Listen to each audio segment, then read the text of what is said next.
Well, hello everyone, and welcome once again to the Yorkshire Gamers monthly Wargames update. And we are in February 2025. And in the start sequence, you've seen some lovely Italian Wars figures, and that's from a game that I did at Vapn Attack in York earlier in the month. Here we have what I've painted this month, and sorry to disappoint those who like to see Wargames figures, but it's all ships this month. So if you want to fast forward, I'll let you. But these do take ages, and I do really like them. So 4 ships again this month, 1 a week, and let's have a look at them in turn. So first up is a H-class destroyer, HMS Havoc, and this is a IBG Models, which is a Polish company. And if you've watched these videos before, you'll have seen these guys, and they are very detailed, lots of photo etch, etc., which is probably a little bit much for a ship of this size, but there we go. And sorry, apologies there, just knocked the camera. So I'll just give this a twirl as I'm talking. Now, I am doing these for the Battle of Narvik, and if you have watched before, you'll know I'm trying to do slightly different looks with each ship so they're easy to recognise on the tabletop. And this one has been given what was known as the Rising Sun camouflage, and post Narvik, but it was used on this ship. And the information for this comes from Mal Wright's British Destroyers book, which is one of my go-to books for the period and different looks, etc. Now, if we zoom in, you'll see the detail on there with the railings and all the various bits of photo etch on there. The pennant numbers have all been are all correct, and if you go to a company called Starling Models, they do decal sheets with different pennant numbers on that you can cut up and use for different ships. I have tried to use ones that came with the model kits, but I just wasn't enough of certain letters and numbers, so I ended up going to Starling Models and purchasing these, which are very nice, I have to say. So second ship is another H-class destroyer, and this is a HMS Hostile, as you can see from under the base, and H55, different number. And this one has been done in very plain light grey, which was the Narvik look. And if you look on the deck, then I've got this mid-brown, browny orange looking colour, which is Courtesine, which was a non-slip deck covering used on many British destroyers. And they also used a thing, Semtex, not the bomb stuff, but that was a greeny colour. So if you see that on any World War II British ships, that's what that is. So quick twirl again with these. Really like these H-class destroyers. That's 4 done now. I've got one more to do, which is HMS Hardy, which is slightly different because it's a flotilla leader and has an extra turret in the middle, and is a right pain in the backside because it's a proper big boy model. And we'll see how we get on with that later on in the build. And next one up is a tribal class destroyer, and this one is HMS Cossack. Those of you who know your naval history will know Cossack has got quite a famous history. It rescued a number of British prisoners of war from the German ship Altmark, which was keeping prisoners from Graf Spee, and they were all very glad to see Cossack as it bumped in to the German supply ship, and it was involved in the sinking of the Bismarck as well as the Second Battle of Narvik. The tribal class destroyers were involved in escorting Warspite into the fjord and attacking the remaining German destroyers that were left in the area. So the final ship for the for the month is this one, and once again we have another tribal class destroyer, and there were 4 at Narvik. I'd already painted 2, so we've just got this one here to look at, and this is HMS Punjabi, F22. Bit of a question mark about what the pennant numbers should be, whether they should be L, F or G. The numbers are right. I have gone with F because one of the ships that was sunk at, well, sorry, not sunk, badly damaged at Narvik. There's a picture of it with the damage, and it's got an F plate, F prefix on it, so I'm going for that. And that looks nice, doesn't it? I do like that.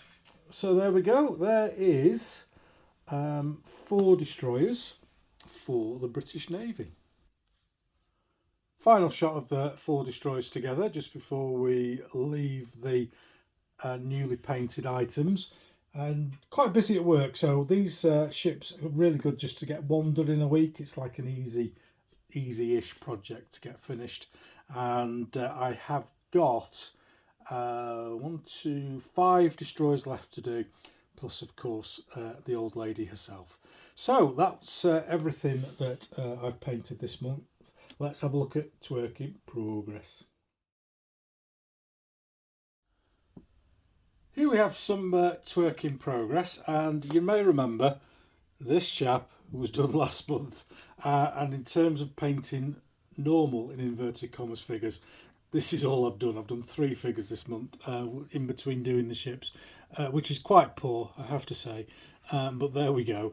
So just give you a quick twirl of half a base of landwehr, which are very, very, very slowly coming together. I blame it on getting the numbers on the shoulder epaulets personally. There we go. So yeah, I mean, I need to get my finger out, don't I, and stop mucking about with ships. But there we go. That's the start of a landwehr unit. Let's have a look what else I've got on the go. So here's the other part of the work in progress, and I've got another 2 destroyers on the go, but I thought you'd be more interested in this, and this is the Grand Old Lady, Warspite herself. This is the 1942 version. It's the only one I could get, and this will be the main ship at Narvik. So just for a size idea, here is one of the H-class destroyers, and you can quite easily see how quickly they are dwarfed by a battleship. It's probably 4 times, well, the base is just under 4 times bigger. So that kind of gives you an idea of scale, and against a 28mm figure, again, it's a big old unit. So this is how I build the kits. If you've not seen how I do it, there's a couple of videos on the channel, building the Bismarck and building a destroyer in a day, that kind of shows you my process. So this here is 3mm MDF, has to be really thick so it doesn't warp, and then I score it underneath as well to make sure a little bit of extra protection against it warping. And then the ship is built as a waterline, obviously, and I draw around the ship on there so that I can texture the sea without the ship in place. The ship is a lot easier to paint when there is no sea in the way. So I'm just going to lift the camera up and do a bit of shaky cam for a moment, and just take you through the various bits. So each of these parts will be painted individually, and then it will be built on the base. So I'll paint and do the base and then put everything else on. So this is the main lower hull of the ship. A little bit of photo etch on there, you can see. And then we've split everything else into bits. We've got main mast, top of the aircraft hangar, stack, decks, top of the bridge, rear deck, rear upper deck, bridge, another part of the bridge, tiny bit of photo etch that hasn't gone on yet, top of the turret, and cage for the back. That's the rear lower deck. That's the lower front and mid section. Then we've got the area at the rear of the funnel with all the ships on. Then we've got 4 turrets with their anti-aircraft guns, and then the various little bits. Again, they're all going to be painted individually and then joined on to the main ship. So if you want to see how I do that, have a look at the Painting the Bismarck series, because that's going to be a very similar one to this, and I will update the progress of the Warspite as I go along. Maybe do a little video, I don't know. But that is work in progress. Let's have a look if we spent any money. How much? How much? I've spent a bit this month. So what I have bought is, even though I haven't painted any, I've bought a load more Prussian landwear from Perry's, the metal ones, because they don't do plastic ones. And I was going to invest in some Calpe miniatures, but of course they are no longer in production at the moment. They've been transferred to Gripping Beast, so let's hope Gripping Beast get the finger out and get those done.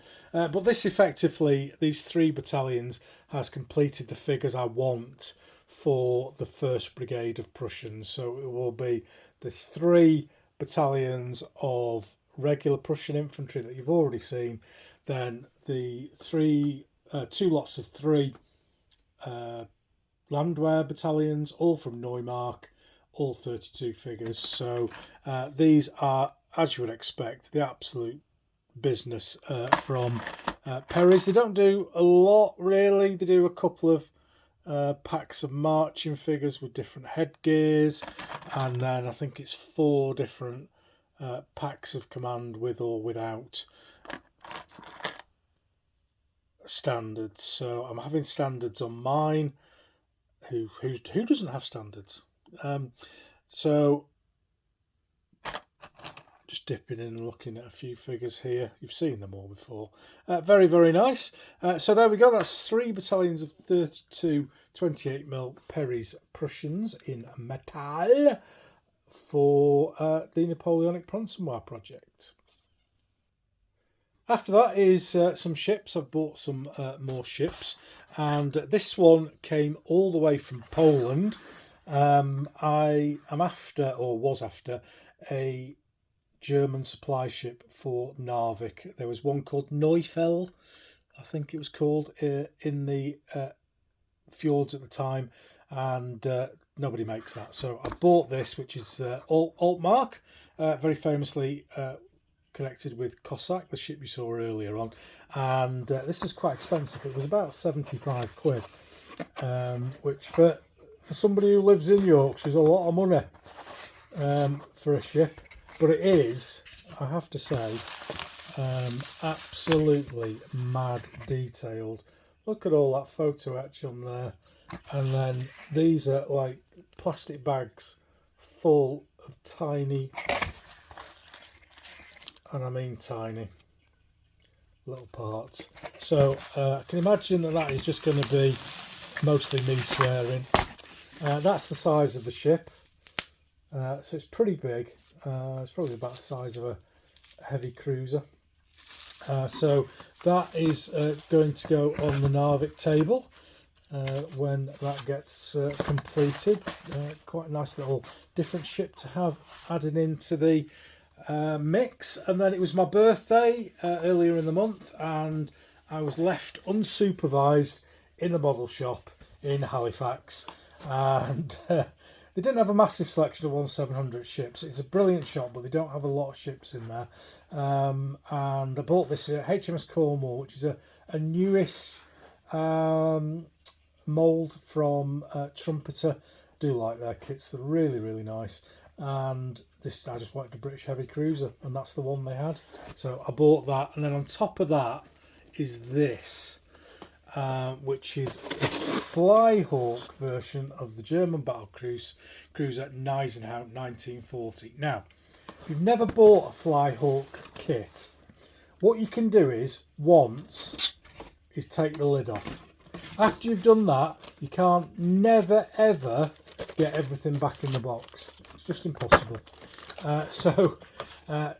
These kits are mad. They just, I mean, it's lovely. I mean, that is on its own, lovely little card picture. I'm not going to do an unboxing or anything here. I might do one later on with this ship, because it's so massive. But look at all the sprues. And it's only a little bit bigger than Warspite is. And you see that box is still full. No idea. It's going to take me a small lifetime to do all this. But once the Narvik ship build is finished, I'm still going to keep building ships, because I really enjoy it. I've really enjoyed getting back into kit and hobby builds. So really just going to crack on and do loads of ships, whether I use them ever in a war game or not. It doesn't matter. It's the joy of building the kits. Finally, for the purchases, I've got these. They're from a company called Athena Miniatures. They do some very nice 28mm lance necks and Wars of the Roses stuff.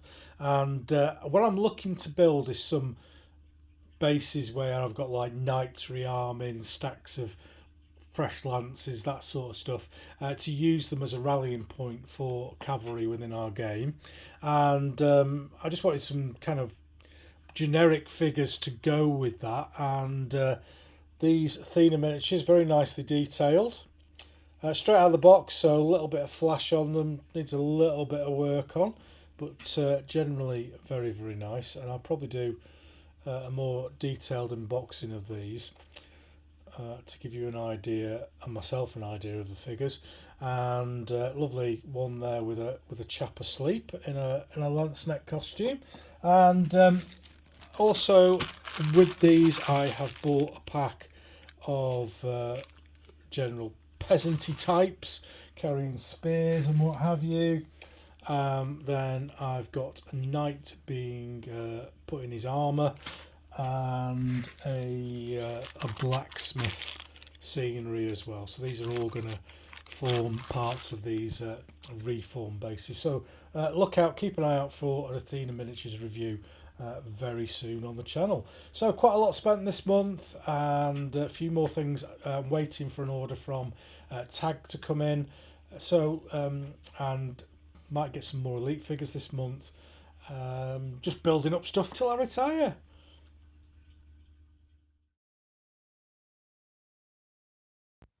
So, as mentioned at the start of the show, I took the Italian Wars collection to the Vapnatech show at York at the start of February, and we were up on the second floor mezzanine level again, but a lot better position this year. We were out in front of one of the betting areas rather than in the far corner where we were the previous year, so there was a lot more space around the table, could get a lot more people to come and have a look, a lot more space for us to chat and interact with people. So generally a much better place. The game is a fictitious one based on the Siege of Forlì in 1497, and there is a papal, French and Swiss army attacking a Sforza Milan Lanceneck mercenary army who are coming to relieve the Siege of Forlì from the lovely Cesare Borgia, who was on the table in one of my favourites. And cracker game as usual. The French papal side have got way too much stuff to be defeated in this battle, so it's pretty one-sided. But I need to paint stuff for the other side for next time it's the collection's out. So it just leaves us to have the usual scores on the doors. And once again, thank you very much everyone who follows me wherever you do, on whatever format. If you do get a chance, please leave a like, a review, and subscribe to the channel. I don't make any money out of this, so it's just good to get increased exposure and increased ticks on the